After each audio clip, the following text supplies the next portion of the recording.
pessoal, boa tarde. Então, estamos mais uma vez aqui, mais uma vez nesse encontro com o objetivo de conversarmos um pouco sobre alguns temas que selecionamos para esse período da quarentena, para esse período do isolamento social, tá?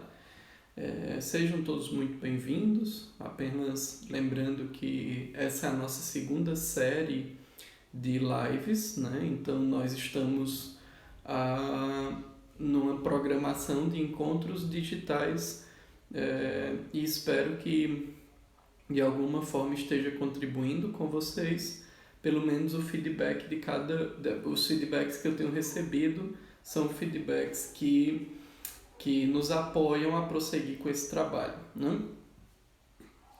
Primeiro, mencionar que acabamos selecionando diversos temas que podem apoiar e acabamos esquecendo de pontuar esse período específico que vivemos nesse final de semana, Então, apesar de não ser católico, eu sempre percebi esse período da Páscoa como um período de renovação, como um período de refletir sobre quais coisas são importantes acolher e integrar e quais coisas são importantes que se acalmem dentro de mim, Então,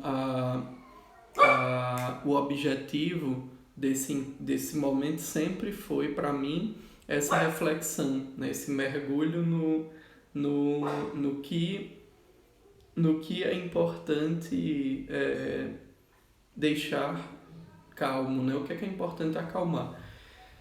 E eu vou dizer uma palavra que talvez para o pensamento sistêmico não seja tão adequado, mas seria o que deixar para trás, Ou o que deixar morrer em mim para que algo ressurja. E esse morrer, às vezes a gente tende a querer que morra algo que nos causa sofrimento. Mas eu acho que é exatamente o oposto.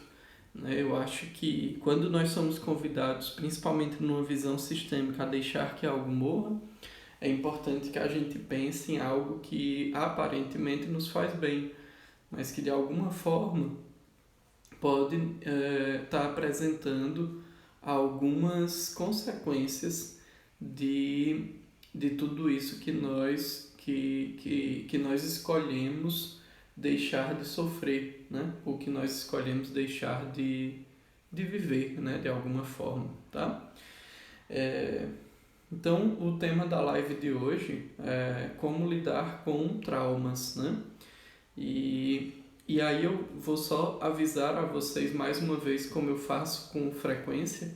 Então, vocês têm aqui a caixinha de perguntas. Então, se vocês escreverem aqui nos comentários, eu não vou conseguir ler no final, porque lembre que a gente faz uma introdução, aí a gente faz um exercício, um exercício de meditação, e aí ao final eu respondo perguntas. Então qualquer questionamento que vocês tenham sobre essa dinâmica, de traumas, vocês podem clicar aqui, tá bom? E também eu vou te pedir que daqui a alguns minutinhos, nós vamos fazer o exercício de meditação. Então, se você quer que alguém medite conosco neste domingo, você pode clicar aqui em enviar para alguém, para que ele possa se juntar ao nosso grupo, tá bom? Então, o que é a nossa visão de trauma, Quando eu comecei a estudar essas áreas, eu comecei pela psicanálise. E a psicanálise fala muito deste tema. E eu propus esse tema porque, coincidentemente, que eu não acredito em coincidência, algumas pessoas pediram e eu também tenho pensado muito sobre essa temática ultimamente, Então, qual é a minha visão de trauma, só um parênteses, Eu falei que não acredito em coincidência porque eu realmente estudo e acredito em um conceito trazido por Jung chamado de sincronicidade. Então, as coisas elas acontecem, tem um texto meu no site, se vocês quiserem ler. As coisas elas vão acontecendo em uma sincronia até ser o ponto final, né? Até ser o ponto de cruzamento, não é o ponto final, o ponto de cruzamento. E se a gente tiver muita habilidade de perceber, a gente vai perceber esse ponto de cruzamento, tá? Mas se a gente tiver muita habilidade, né? Porque normalmente a gente deixa passar e coloca isso no cesto da coincidência, né? Se é bem raro ou quase impossível a gente estar atento a tudo, entende? Assim, ao redor que vai confluindo para esse ponto, né? Então, falar sobre trauma para vocês nessa tarde de hoje é meio que observar um movimento de confluência de algo que eu de fato racionalmente não sei o que vai acontecer, mas que de alguma forma é um tema que tem ocupado muito a minha mente, né? Então, qual a visão que nós temos sobre trauma, né? A primeira coisa é que nós não entendemos como trauma somente os grandes eventos, tá? Então, algumas pessoas elas tendem a chamar de trauma somente os grandes eventos da vida. Um acidente, a morte de alguém querido, né? Fiquei traumatizado com tal coisa, um assalto, né? Um sequestro. E na verdade a nossa visão de trauma ela engloba um pouco mais esse cenário, principalmente quando somos crianças. Então quando fazemos algo e que os nossos pais entendem aquilo como errado e que nós somos punidos por isso pode ser traumático. E aí então nós começamos eu começo a pensar então que o trauma ele tem uma característica muito importante na minha vida, né? Porque o fruto dele, a forma com que eu encaro um processo traumático vai influenciar diretamente na pessoa que eu sou e vai me construir como ser humano. E você do outro lado pode estar pensando assim, sim, de fato eu me sinto preso ou presa a essa história traumática da minha vida. Mas a forma com que a gente se liga a algo traumático é que talvez determine o grau do nosso sofrimento. Então, quando há um acidente, por exemplo, né? Então, eu estava indo para uma cidade com uma pessoa querida, o carro bateu e a pessoa morreu, né? Eu posso me prender a este evento e sofrer para o resto da minha vida, tá? E ficar preso a esse evento e sofrendo nisso e paralisando a minha construção como ser humano. Ou eu posso ter algum grau de dor por aquele evento, mas fazer com que minha emoção flua a partir dali. Essa pessoa que eu perdi, o quanto ela foi importante na minha existência e quantos outros momentos eu vivi com ela que podem ser acessados, lembrados e que podem me fortalecer em tantos outros aspectos da minha vida, né? Então, por qual motivo ficar preso a um único evento doloroso? Aí eu vou já falar para vocês por qual motivo que eu penso, né? Se esse evento de alguma forma foi de responsabilidade minha, né? Ou se eu me sinto responsável por este evento, eu estava dirigindo o carro, não tive atenção, o que eu posso absorver daquela experiência que que profundamente me organize como ser humano, ou que me construa como um ser humano melhor mesmo, né? A palavra não seria essa, mas um pouco mais consciente de cada ação e de cada atitude minha, tá? Como que eu posso, por exemplo, absorver aquele evento como algo que talvez fosse imutável, né? Porque de fato é imutável, não tenho como voltar lá no passado e mudar. E quem eu me tornei a partir deste evento, né? Então, às vezes nós nos ligamos muito ao processo, ao evento traumático, como uma forma de autopunição. E aí aonde a visão sistêmica ela nos abraça nesse sentido, né? Então qualquer evento traumático vai causar dor.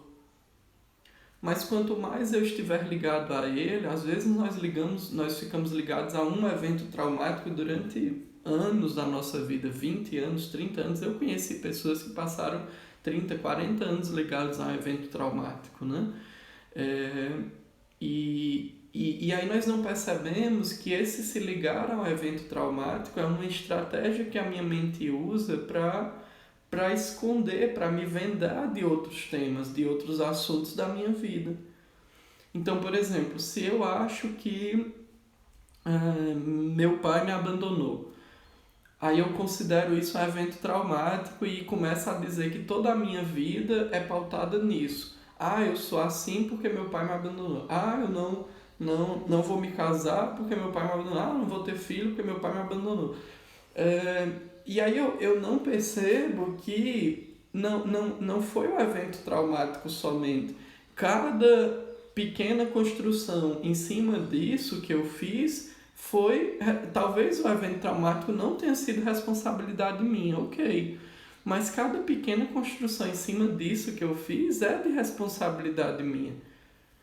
E eu estou me tornando incapaz de perceber que bastaria que cada construção dessa me isola e me resguarda em ser a pessoa, em me autorizar, em deixar de ser a pessoa que verdadeiramente eu sou, de me tornar o ser humano que eu sou. Eu estou preso a uma ideia.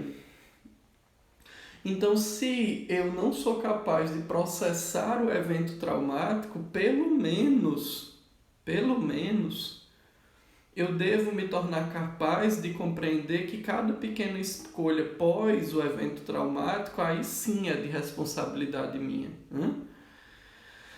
É tirar as camadas. Então, é um tema relativamente denso de se tratar em uma live, porque eu tenho certeza que cada um de vocês tem algum evento traumático na vida. E às vezes a gente fica tão cego que quando a gente escuta alguém falando isso que eu estou dizendo, a primeira reação é: ele não sabe o que eu vivi. Algumas pessoas, inclusive, podem ter deixado a live já com essa postura, podem até ter deixado de me seguir. E realmente eu não sei o que você viveu. Se você está nesse pensamento, eu concordo, eu não sei o que você viveu. Mas eu tenho certeza, porque eu já trabalhei com muitas pessoas no meu consultório que vivenciaram eventos traumáticos. E que, eu repito o que falei anteriormente, existe um cerne, existe um centro, o evento traumático em si que não depende em nada de você, ou não dependeu em nada de você, ou talvez não tenha dependido de você. E existe uma construção, uma fortaleza ao redor disso, que você foi tomando decisões, talvez pautadas nessa experiência, e que isso foi te causando mais dor. Aparentemente pode até ter te afastado um pouco, ou pelo menos te dado a sensação de que você estava protegido, mas que te trouxe mais dor. Então, se você nesse exercício que nós vamos fazer daqui a pouco, estiver disposto a desconstruir esta dinâmica, tá? a desmontar essa proteção que você criou, aí talvez você consiga experimentar o processamento do evento traumático, tá? Só relembrando, pessoal, porque eu vi 2 textos maiores aí, né, nos comentários, eu vou pedir que, por favor, se forem perguntas, coloquem aqui, porque as pessoas vão entrando e os comentários vão ficando muito longe, tá? Então, acho que a Ana Beth e agora a Amanda, se puderem, se for pergunta, coloque aqui que no final eu respondo, tá? E lembre-se de enviar para alguém para a gente meditar junto agora, tá? Daqui a pouquinho. Então, se você estiver disposto nesse exercício, como eu falava, de desconstruir essas paredes que te protegem do evento traumático, talvez você vai estar mais preparado para lidar com ele. Porque aqui para nós, viu? Um evento traumático que é tão determinante na nossa vida, normalmente só acontece até os 12 anos. Depois dos 12 anos, nós até sofremos, obviamente, com as coisas que nos acontecem. Mas é como se a gente já tivesse preparado, a gente já tivesse recursos para lidar com aquilo. Então, quando eu penso assim, eu fui abandonado por uma namorada quando eu tinha 15 anos e sofreu muito, ok. Mas esse evento, ele pode ter me feito sofrer muito, mas se ele é um evento muito significativo que me faz sofrer até hoje, provavelmente é porque ele já é um tijolinho da proteção de um evento anterior, né? De um outro abandono que eu senti em algum outro momento. Então, esses traumas esse evento traumático extremamente fortalecido que eu estou propondo é um evento que normalmente acontece antes dos 12 anos de idade, tá? Então, ali nós éramos criança. Nós não sabíamos o que fazer com aquilo. Nós não tínhamos uma carga emocional construída. Nós não sabíamos processar aquilo. Então, cada vez que dói o trauma hoje na vida de adulto, não é o adulto que sofre, é a criança ainda, né? É a minha criança que ainda está sofrendo com aquilo, que ainda não sabe o que fazer. Então, quando eu me entrego a um sofrimento de um evento traumático específico, quando eu não sei lidar com este evento traumático específico, não sou eu o adulto que não estou sabendo, né? É a minha criança ainda. E aí, qual é a nossa responsabilidade como adultos, né? Não é deixar que essa criança continue sofrendo e, por vezes, fazer outras pessoas sofrerem. Mas a nossa responsabilidade como adultos é tomar as rédeas disso, né? E proteger essa criança, e ensinar a esta criança, né? E propor este movimento, tá? Então, óbvio que existem várias formas de fazer isso, né? A terapia pode fazer isso por você. Por que é que eu digo pode, né? Porque, apesar de eu ser um profissional dessa área, eu sei que isso depende mais de você do que de mim. Então, às vezes, o processo terapêutico ele se mostra como uma possível solução, mas, às vezes, há abordagens que não vão em busca disso, esse é o primeiro passo, né? E o segundo passo é que, às vezes, o convite ao processo terapêutico... O que é que eu faço como profissional, né? Uma vez por semana com os meus clientes, pacientes, analisando, eu os convido a aderirem à terapia e fortalecer algumas estruturas emocionais que possam lidar com aquela demanda específica. A terapia nada mais é do que isso, né? Então, algumas pessoas acham que, por exemplo, A terapia não é uma cirurgia. Não é, eu não vou receber alguém e abrir, tirar com toda a minha habilidade, tirar aquela dor e jogar fora. De forma alguma, a terapia não é uma cirurgia. A terapia é como um tratamento que você tem que tomar o remédio e fortalecer essa sua imunidade, por exemplo. Mas o remédio é ruim, né? O gosto é ruim, certo? É, a terapia, ela, ela algumas vezes ela acontece de maneira, né? Você toma o remédio aqui e vai desenvolvendo e você toma o remédio por 7 dias e pronto. Então a terapia às vezes se configura nesse quadro e às vezes a terapia é como insulina que você tem que tomar para o resto da vida, né? Então vai depender muito da tua situação, do teu contexto e daquilo que você quer esperar, né? O que você quer obter com o processo terapêutico, tá? Mas o trauma em si, a única pessoa capaz de lidar com ele, a única pessoa que sabe o peso dele, a única pessoa que sabe o tamanho dele é você. Então, o trauma em si, a única pessoa se a única pessoa que tem todas essas informações é você mesmo, a única pessoa que vai saber lidar com ele é você mesmo. Mas você se sente perdido porque acontece aquilo que eu já falei para vocês, né? Porque na verdade é a nossa criança que está nesse processo. Então, é como se nós adultos nos preparássemos para lidar com esse nosso aspecto infantil, tá? Mas vamos lá então, vamos fazer um exercício breve e depois responderei as perguntas, tá bom? Então, se possível, coloquem os 2 pés no chão, ó, os joelhos no ângulo de 90 graus, retinho, tá? Se possível, não, se possível, evitem encostar a coluna, porque seria interessante vocês sustentarem a coluna de vocês, né? A coluna vertebral, né? Cabeça o mais reta possível, o crânio encaixado mesmo aqui na coluna. Se possível, faça esse movimento da esquerda para a direita até encontrar um centro.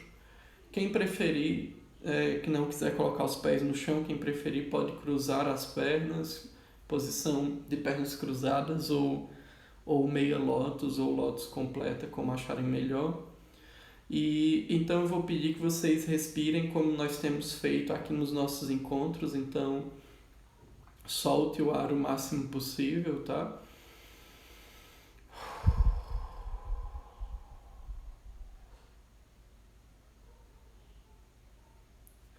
Se preferir, feche um pouco seus olhos. Eu recomendo que você feche seus olhos. Encontre uma posição que seus braços e mãos estejam relaxados.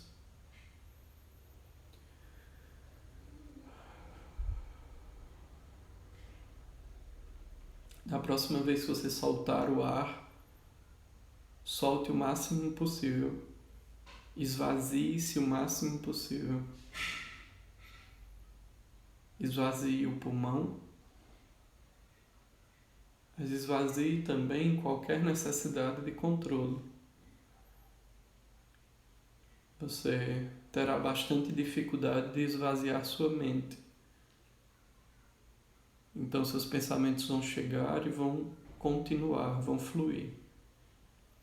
E o único esforço que você tem que fazer é manter o máximo da atenção possível no som da minha voz.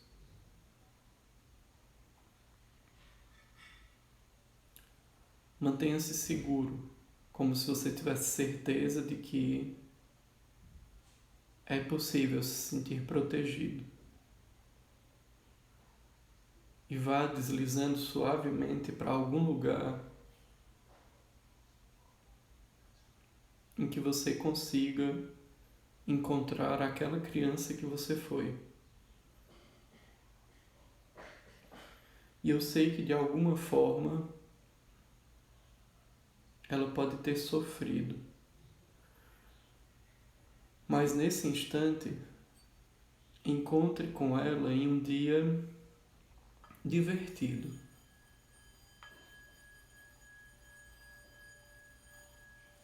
em um dia em que você se sentiu empolgado, animado com algo. E se esse dia não existir na sua mente, você pode construir ele nesse instante.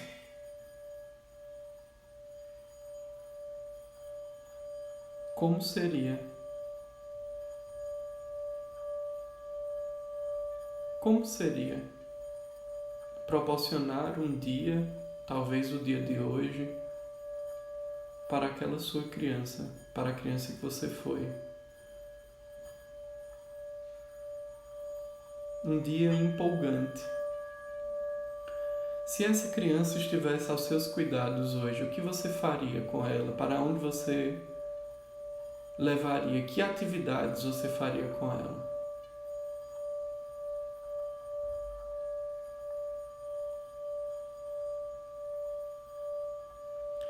E quase como se você fosse capaz de sentir essa criança sendo conquistada dentro de você.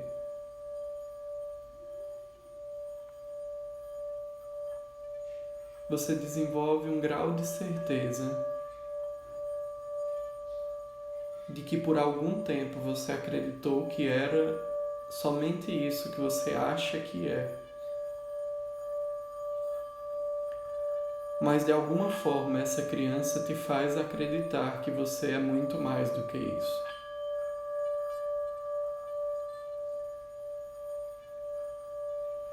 De que você tem muito mais potencial do que isso. De que parece que é muito mais possível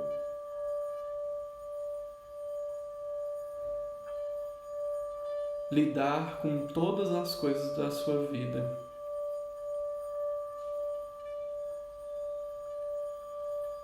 Parece que é muito mais possível aceitar quem você é,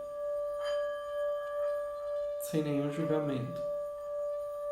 E olhar para a vida sabendo que cada evento que aconteceu de uma forma útil e importante para que eu me tornasse aquilo que eu sou agora.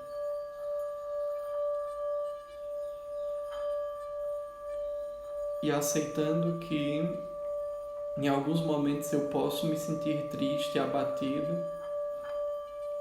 eu também passo a aceitar que eu posso ser feliz agora.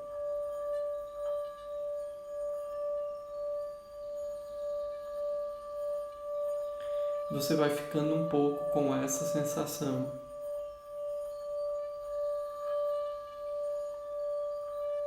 Você vai mantendo sua respiração calma.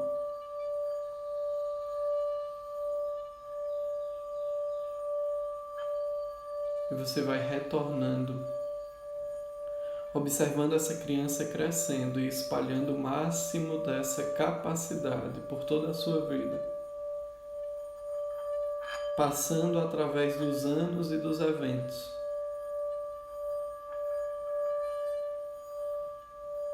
Até chegar em 2020. Até chegar no dia em que estamos hoje. Até chegar no espaço em que você está agora. Até chegar no dia de hoje. E você vai ficando mais atento, mais presente. Sua respiração, seus pensamentos e suas emoções vão ficando mais fluidas. Você vai se movimentando um pouco, começando pelos dedos das suas mãos, movimentando o seu corpo de um lado para o outro, abrindo seus olhos para aqueles que estão de olhos fechados.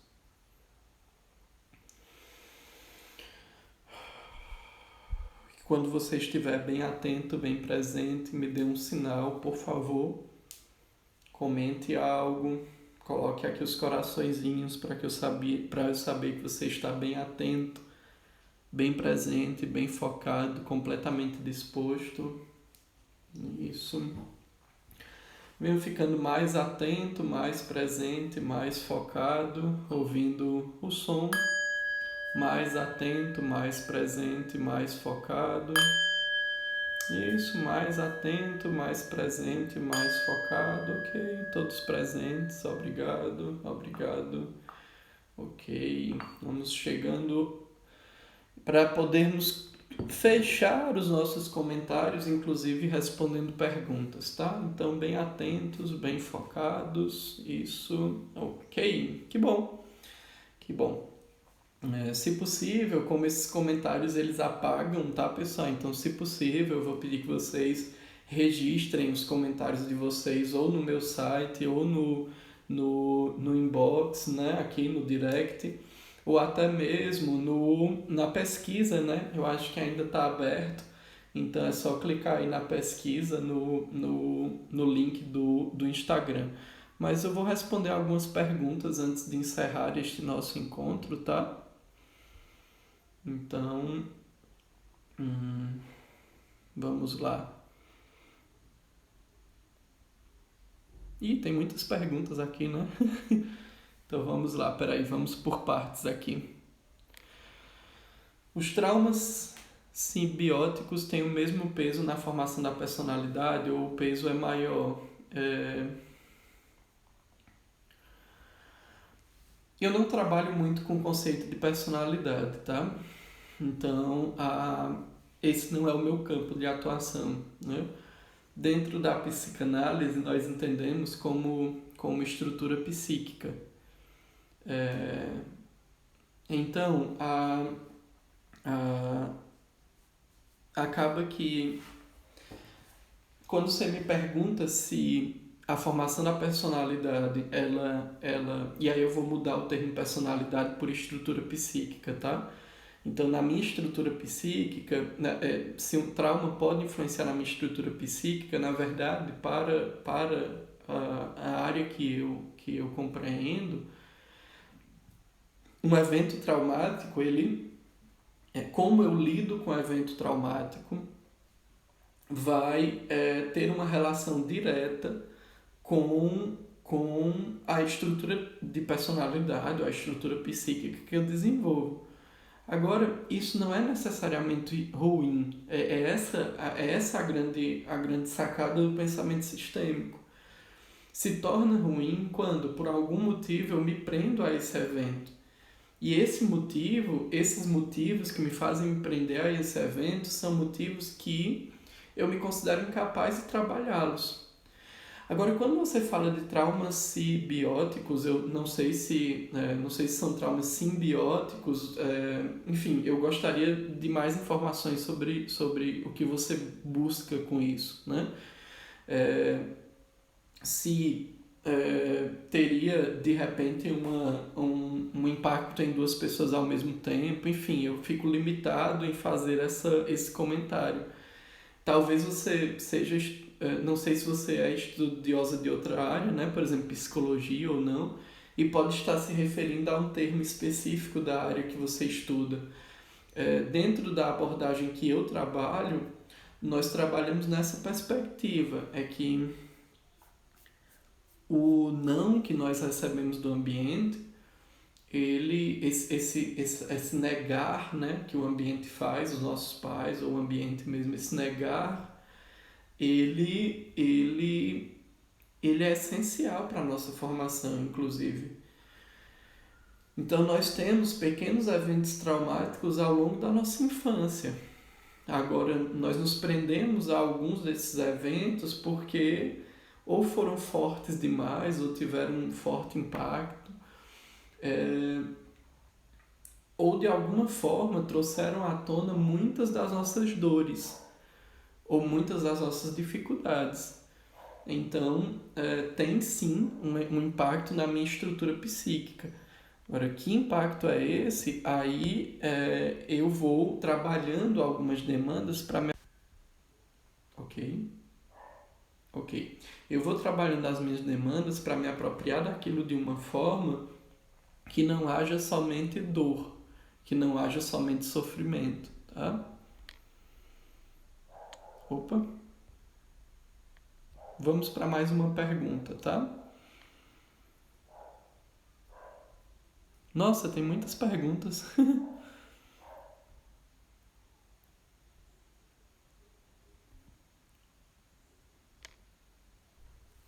qual o lado positivo de um trauma? O que eu posso tirar de proveito do fato ocorrido?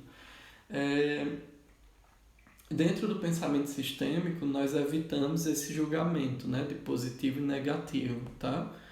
Então, qual é o lado útil de um trauma, né? É exatamente isso que eu falei na resposta anterior. A forma com que nós lidamos com o evento traumático vai nos construir vai nos mostrar que recursos nós temos para lidar com aquelas situações e que recursos nós não temos e que seria importante desenvolver. Então, qual o lado útil de um trauma? Eu não conheço nenhum ser humano que não guarde nenhum trauma. Então, me parece que é algo necessário para a nossa natureza. Esse impacto de algo que é extremamente doloroso porque parecia que nós não queríamos que aquilo acontecesse ou que não estávamos preparados para que aquilo acontecesse, né?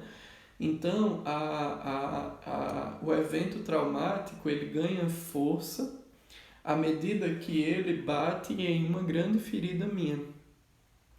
E repito, esses eventos traumáticos que eu estou comentando aqui normalmente nos acontecem até os 12 anos de idade. Então, nós somos relativamente incapazes de lidar com aquilo. Então, nós somos meio incapazes de tirar proveito disso, né? De encarar isso como útil.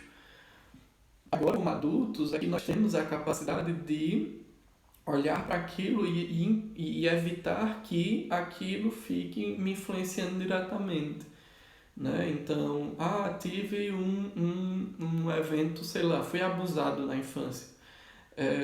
E se isso continua tendo força na forma com que eu me relaciono com as pessoas, é importante eu investigar o que há mais aí, né?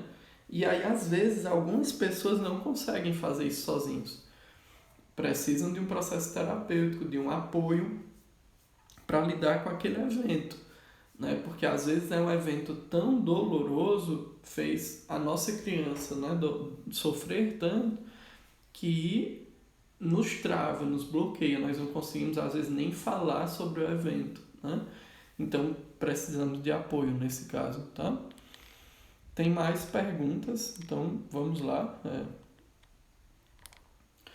Quando o trauma houve na primeira infância, ele pode perdurar até a vida adulta de forma inconsciente? Sim, mas eu não acredito que ele foi o único responsável por esse caminho pós-trauma, né? O trauma ele é importante, mas muitos profissionais acreditam que voltar a este evento traumático e ressignificá-lo vai ser suficiente. E algumas pessoas fazem isso até com a regressão, né? Com a hipnose. E eu não trabalho com técnicas regressivas. Muita gente acha que hipnose é regressão necessariamente, né? Eu não trabalho com técnicas regressivas.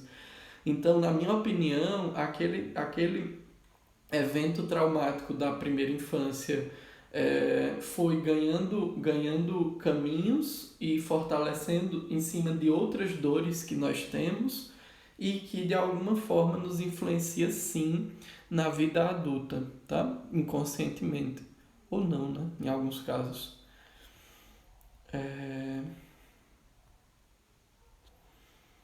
E aqui nós temos duas perguntas, né? A mesma pessoa, só que ele refez aqui, reformulando a pergunta. Explicar o toque e se há algum trauma. Toque, transtorno obsessivo compulsivo, né? O transtorno obsessivo compulsivo ele tem níveis e não sou eu quem diagnostico, é o médico. Apesar de que um dos primeiros autores a descreverem o toque foi Freud, que descreveu como neurose obsessiva compulsiva. O transtorno ele exige que a pessoa faça alguns rituais para se sentir útil, seguro, ou enfim, né? Se sentir estável ou estabilizado. Então, meio que a mente exige que ele faça algumas coisas. Tem relação com trauma?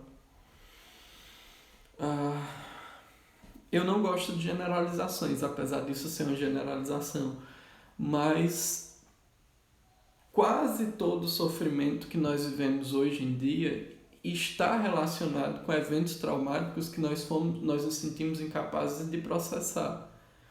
O grande desafio é entender como que eles aconteceram e dar um novo caminho para isso, né? E o transtorno obsessivo-compulsivo, assim como outros transtornos, são quadros complexos, que às vezes o próprio transtorno nos impede de chegar lá nesse trauma. Então, às vezes é importante equilibrar um pouco os efeitos do transtorno antes de ir em busca de que trauma é esse, ou senão se fragilizaria muito a estrutura psíquica do sujeito. Mas isso eu deveria estar falando para profissionais, né, que entendem mais ou menos essa lógica do termo, né, dos termos. Mas nós que vivemos, né, por exemplo, se é alguém que tem toque, primeiro procure se estabelecer um pouco, né, porque quanto mais fragilizado você está, mais o toque demanda rituais. Então, se fortalecer um pouco nessa caminhada, nessa jornada, para depois procurar de uma forma segura, inclusive com algum profissional, essas conexões para o trauma passado, tá bom? E vamos terminar com essa pergunta, então, quando se tem um trauma sexual na infância que foi adormecido por muito tempo e após adulto a pessoa começa a relembrar com mais intensidade? Eu não consigo ler o resto da pergunta, tá? Acho que ficou muito longa e o Instagram não coloca. Mas se ela está lembrando, por algum motivo.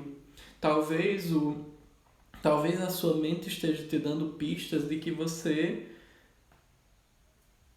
pode se tornar um pouco mais fortalecida para lidar com isso.